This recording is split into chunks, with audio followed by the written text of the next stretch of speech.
नमस्कार।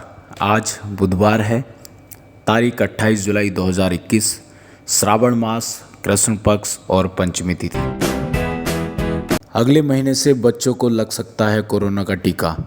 केंद्रीय स्वास्थ्य मंत्री मनसुख मंडाविया के मुताबिक अगस्त से बच्चों को कोरोना का टीका लगना शुरू हो सकता है। उन्होंने यह बात मंगलवार को भाजपा की पार्लियामेंट्री बोर्ड की बैठक में कही है।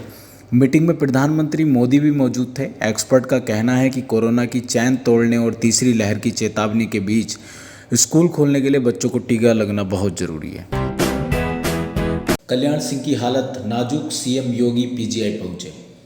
पूर्व मुख्यमंत्री कल्याण सिंह की हालत बेहद नाजुक हो गई है। उनके लिए 24 घंटे काफ़ी अहम है।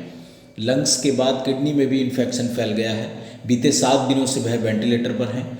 उनका लखनऊ स्थित पीजीआई में इलाज चल रहा है। सीएम योगी आदित्यनाथ कल्याण सिंह से मिलने पीजीआई पहुंचे हैं। सूत्रों का कहना है कि कल्याण सिंह को लेकर डॉक्टरों की टीम आज कोई बड़ा फैसला ले सकती है। घर पहुंची सिल्वर गर्ल, माता पिता को देखते ही लिपट कर रो पड़ी। टोक्यो ओलंपिक में भारत को सिल्वर मेडल दिलाने वाली वेट लिफ्टर मीराबाई चानू घर पहुंच गई है। एयरपोर्ट पर मीरा अपनी मां और पिता से मिली तो उनकी आंखें नम हो गई। इम्फाल के टिकेंद्रजीत इंटरनेशनल एयरपोर्ट पर मणिपुर के सीएम बीरेन्द्र सिंह ने खुद चानू को रिसीव किया। उन्होंने चानू को इनाम के तौर पर 1 करोड़ रुपए और एएसपी का अपॉइंटमेंट लेटर भी दिया। सीए लागू करने के लिए केंद्र को 6 महीने और चाहिए। 2019 में संसद से पास होकर कानून बन चुके नागरिकता संशोधन कानून को लागू करने में अभी 6 महीने का वक्त और लगेगा। कांग्रेस सांसद गौरव गोगोई के सवाल के जवाब में गृह राज्य मंत्री नित्यानंद राय ने संसद में कहा कि गृह मंत्रालय को कानून को लागू करने के नियम बनाने के लिए 9 जनवरी तक का समय चाहिए। राज्यसभा और लोकसभा इसके लिए और समय दें। वैक्सीन लगवा चुकी मुंबई की डॉक्टर को 3 बार कोरोना। मुंबई की एक डॉक्टर को पिछले साल जून से अब तक 3 बार कोरोना हो चुका है। खास बात यह है कि 2 बार वे वैक्सीन लगने के बाद संक्रमित हुई हैं। बीएमसी के कोविड सेंटर में काम करने के दौरान डॉक्टर सृष्टि हलारी 17 जून 2020 को पहली बार कोरोना पॉजिटिव हुई थी। उसके बाद 29 मई और 11 जुलाई 2021 को वे संक्रमित हुई। मई से पहले ही उन्हें दोनों डोज लग गए थे। एटीएस ने गाजियाबाद में 3 मानव तस्करों को दबोचा। उत्तर प्रदेश एटीएस ने मंगलवार को गाजियाबाद से 3 इंटरनेशनल मानव तस्कर पकड़े हैं।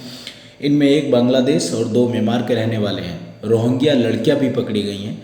तस्कर ब्रह्मपुत्र मेल से लड़कियों को दिल्ली ले जा रहे थे। तस्कर रोहिंग्या लड़कियों और बच्चों को अवैध रूप से भारत लाकर एनसीआर में बसाते थे।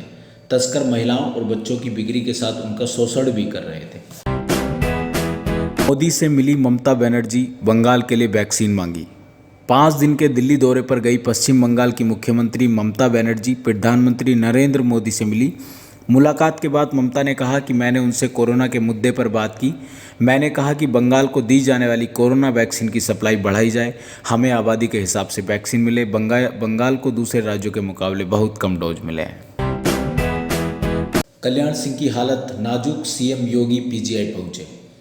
पूर्व मुख्यमंत्री कल्याण सिंह की हालत बेहद नाजुक हो गई है। उनके लिए 24 घंटे काफ़ी अहम है। लंग्स के बाद किडनी में भी इन्फेक्शन फैल गया है। बीते 7 दिनों से वह वेंटिलेटर पर हैं।